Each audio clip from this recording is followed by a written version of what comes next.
Hey everybody! I'm here today to show you how to remove a car seat headrest. As you can see right here, this is the headrest of the car seat, and this will be an easy tutorial, a very straightforward tutorial, and also a full tutorial, so let's get right into the video.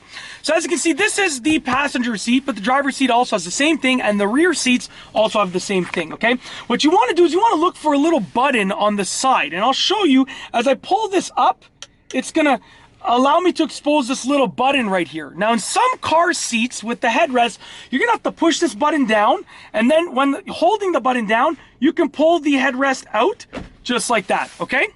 And when you put it back in, you're gonna be able to see right here, we can put it back in place like that, okay? We have the bars here. You push it down and it clicks in place.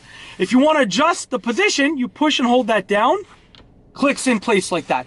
Now, as you can see with this car, I can remove it until it clicks in place, but then in order to fully remove it, I need to push that down and release it. So it all depends on the car.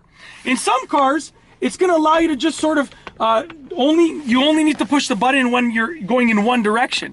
In this car, as long as it's fully clicked in place, okay, you can see that I can sort of adjust it here, just like that, but then as soon as it gets to the top, it won't allow me to remove it. So any adjustment upwards, I can make without pushing that button in. Check this out. Just like that. But when it gets to the top right here, I can't go any further. I can't remove it until I push that button down, and then I can simply pull it out just like that, okay? And in addition, as you can see right here, when I pop it back down in place, I don't need to push the button to insert it again, but it clicks in place. I can't go down anymore until I push that button, okay? Pushing the button allows it to go down. Very simple. So I can go up all the way, but then I need to push the button and hold it down to remove the headrest. And that's basically it. If you like this video, please be sure to give it a thumbs up. Let me know what you think down below as a comment. And of course, be sure to subscribe for more great videos just like this one. And that's all I have for you today. Thanks for watching.